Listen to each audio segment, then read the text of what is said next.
اعوذ باللہ من الشیطان الرجیم بسم اللہ الرحمن الرحیم السلام علیکم ایوری ون انشاءاللہ آج ہم پوشاک و لباس وغیرہ پڑھیں گے۔ سوال اس کا ہے حضور صلی اللہ علیہ وآلہ وسلم کی پوشاک کیسی ہوتی تھی؟ جواب ہے اس کا حضور صلی اللہ علیہ وآلہ وسلم کا لباس مبارک سادہ ہوتا تھا، تکلف سے پاک، بسا اوقات پرانا پیوند لگا ہوا یعنی جوڑ بیچ بیچ میں جوڑ لگے ہوئے ہوتے تھے۔ اس کے بعد مگر صاف ستھرا اور اکثر خوشبو سے معطر سبز یا سرخ دھاری دار یمن کے بنے ہوئے تہبند اور چادر اور سفید لباس حضور صلی اللہ علیہ وآلہ وسلم کو عام طور سے پسند تھا۔ لباس کے متعلق عام سنت یہ تھی کہ جو میسر آتا وہ استعمال فرماتے، یعنی حضور صلی اللہ علیہ وآلہ وسلم کے پاس اس وقت جو بھی موجود ہوتا حضور صلی اللہ علیہ وآلہ وسلم وہ پہنتے۔ چنانچہ چادر، تہبند اور کرتا، عام ٹوپی، چمڑے کے موزے یہ سبھی استعمال فرمائے ہیں۔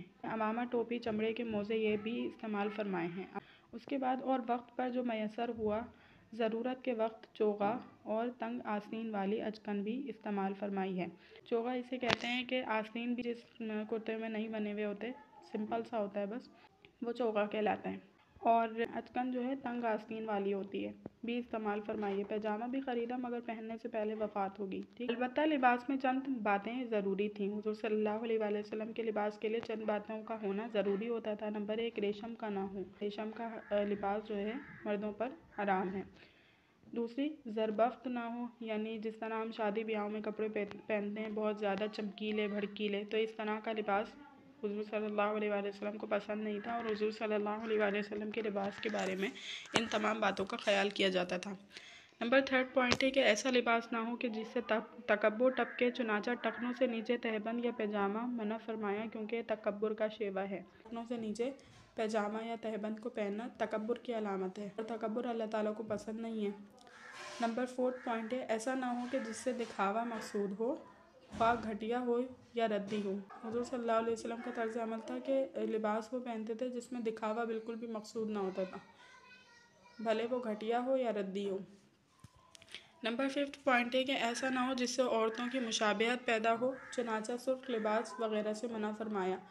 مرد کے لیے عورت جیسا لباس پہننا اور عورتوں کے لیے مردوں جیسا لباس پہننا قطعی منع ہے۔ اس کے بعد ہے 6 پوائنٹ کہ ایسا نہ ہو جو کسی دوسری قوم کا مخصوص لباس ہو، کوئی ایسا لباس نہ ہو جو کسی دوسری قوم کا مخصوص لباس ہو، بالکل پرٹیکولر لباس ہو جس سے ان کی کلچر کی، ان کی ثقافت کی جو ہے ریپرزنٹیشن ہوتی ہو۔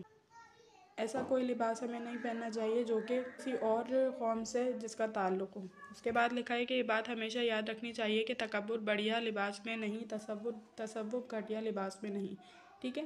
یہاں یہ بات لکھی گئی کہ اس بات کو ضرور سمجھ لینا چاہیے کہ تکبر جو ہے یعنی غرور، تکبر بڑھیا لباس میں نہیں ہوتا، صرف کہ اگر کوئی اچھے کپڑے پہنا ہوا ہے تو وہ تکبر کرے گا، نہیں، بلکہ تکبر یہ ہے کہ اپنے ہم جنسوں پر بڑائی جتلانا مقصود ہو۔ تکبر کیا ہے کہ اپنے جو ساتھ کے لوگ ہیں ان پر بڑائی جتلانا مقصود ہو۔ تصوف یہ ہے کہ تکبر اور دکھلاوے کا اس میں اثر نہ ہو۔ تصوف یعنی بزرگی کیا ہے؟ بزرگی یہ ہے کہ اس میں دکھلاوے کا کوئی اثر نہ ہو، رسول اللہ صلی اللہ علیہ وآلہ وسلم کے طریقے کی پیروی ہو۔ وہ سادہ لباس بھی برا ہے جو دکھلاوے کے لیے ہو، وہ بڑھیا لباس بھی اچھا ہے جو غرور و تکبر کے لیے نہ ہو۔ بڑھیا لباس کو بھی اچھا کہا جا رہا ہے کہ اگر وہ تکبر کے لیے نہیں ہے، اور گھٹیا لباس کو بھی برا کہا جا رہا ہے اگر وہ تکبر کے لیے ہے، خدا کی نعمت اور اس کے احسان کے اظہار کے لیے ہو۔ حضور صلی اللہ علیہ وآلہ وسلم نے اعلیٰ درجے کا لباس بھی پہنا اور گھٹیا بھی، اعلیٰ بھی پہنے اور معمولی بھی پہنے۔ اس کے بعد جن کپڑوں میں وفات پائی وہ موٹے کپڑے پیوند لگے ہوئے تھے۔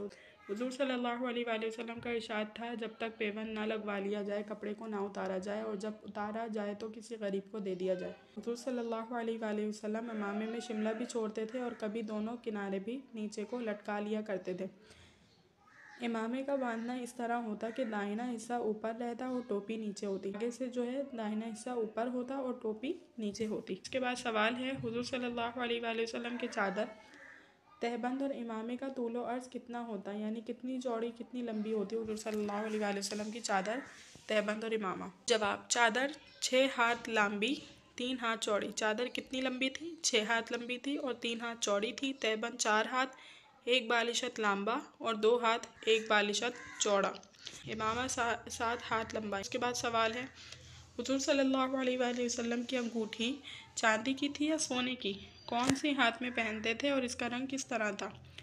جواب اس کا یہ ہے کہ چونکہ حضور صلی اللہ علیہ وآلہ وسلم کی انگوٹھی میں مہر تھی اور مہر کی ضرورت ہوتی تھی، اس وجہ سے ضرورت کے وقت عموماً داہنے ہاتھ میں ڈال لیتے تھے، کبھی بائیں ہاتھ میں بھی۔ اس کا رنگ اندر کی جانب ہتھیلی کی طرف رہتا۔ انگوٹھی چاندی کی تھی، سونے کی منع فرمائی ہے۔ مردوں پر سونا حرام ہے، اس وجہ سے انگوٹھی چاندی کی ہوتی تھی، سونا کی نہیں ہوتی تھی۔ الحمدللہ ہمارا یہ ٹاپک کمپلیٹ ہوا۔